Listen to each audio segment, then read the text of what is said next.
Tickets at shenyun.com. Now, with all the latest weekend headlines, it's the ITV News.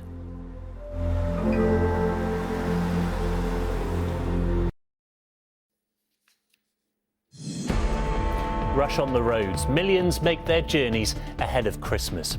It's been one of the busiest days of the year for drivers and a last chance for train travel, with some stations closed from tonight. We're really in demand, and our advice to people is to travel earlier for a more comfortable journey experience. Also tonight, a moment to mourn. The Czech Republic falls silent after Thursday's mass shooting. And Alabama's double delight. This mum gives birth to 2 babies in 2 days, one from each of her wombs.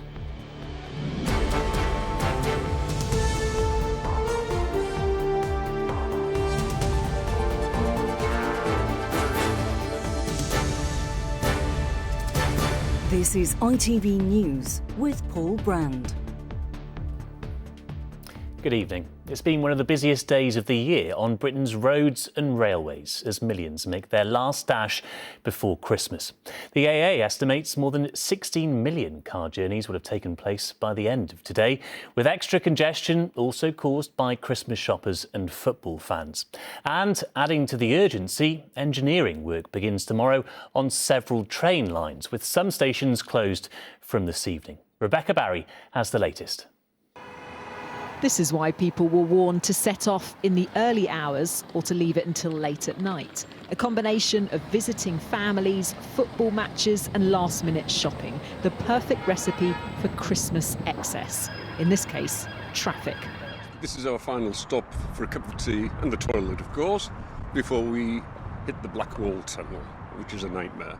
We're doing about 300 or so miles up to Cumbria, and we have prepared by emptying the entire contents of our house into our Volvo.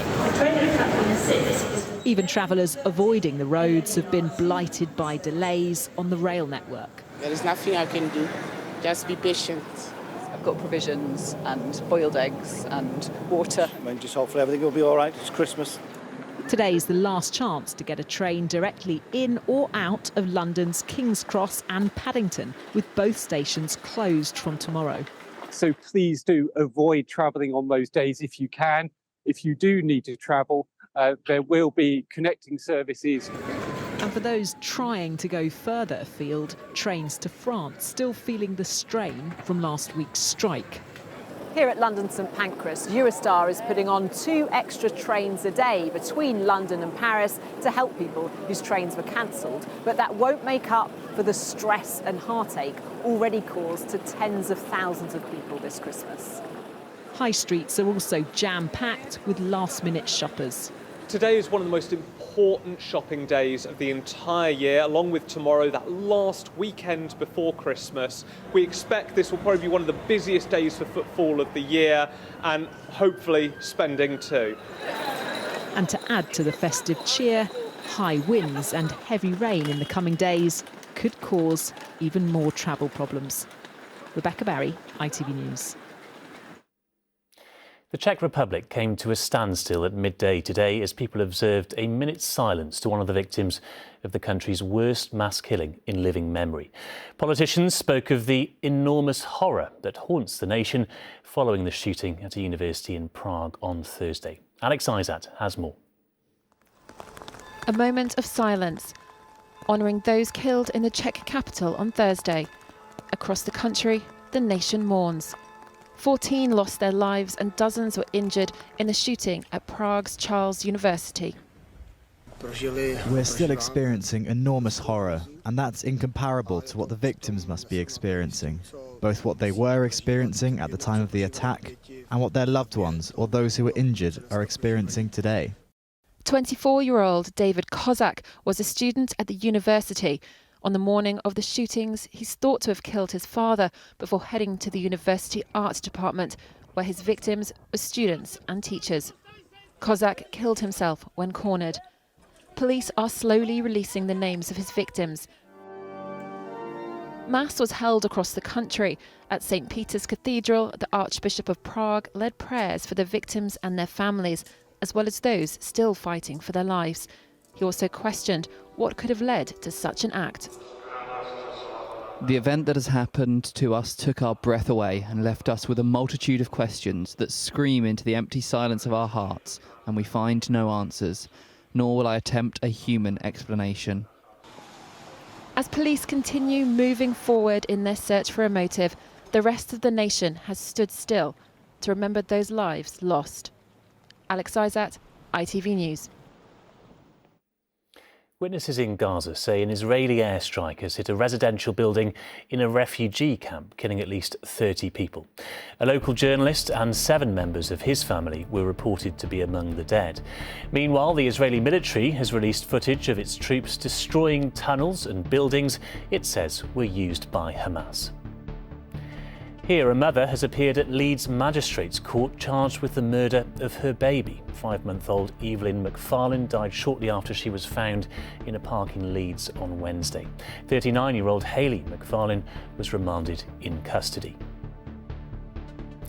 And Rebecca Welch has made history again today by becoming the first woman to referee a Premier League match. She took charge of Fulham against Burnley at Craven Cottage this afternoon. She's also the first woman to have refereed in the Men's FA Cup. Finally tonight, a woman in America has given birth to 2 babies 2 days apart, following an extremely rare pregnancy described by doctors as 1 in a million. Kelsey Hatcher has a rare double uterus and fell pregnant in both of them at the same time. Her 2 babies were born healthy this week, but are they twins? Well, yes and no. Anita Dami explains. Tears of joy as a baby is born. Everybody was cheering, everybody was excited. But Kelsey Hatcher had another on the way, in her other womb. That's because she has a rare double uterus and had become pregnant with a baby on each side. A pregnancy classified as 1 in a million. Everybody got super emotional when Roxy was born because it was like, we did it. Like, we successfully did this. Lots of tears, lots of clapping. It was fun.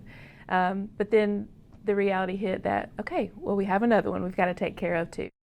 After a total of 20 hours of labour at the University of Alabama Hospital, Kelsey and husband Caleb welcomed Roxy and Rebel on the 19th and 20th of December. She had a vaginal delivery with her first baby that came from the right uterus and had a C-section for the baby that came from the left uterus. That was our first moment of just us 4 together and really getting to breathe that in, be in the moment and look at the girls together. So with 2 wombs and 2 birthdays, are the babies twins? Well, yes and no. While a twin pregnancy is normally defined as 2 eggs sharing a uterus, Roxy and Rebel were fertilised in the same ovulation cycle. Enough, their doctors say, to call them twins. What's fully certain is Roxy and Rebel share an extremely rare birth. Anila Dami, ITV News. That is going to be one very busy Christmas. That's all for now. We'll be back just before 11 with all the latest developments. Until then, enjoy your evening.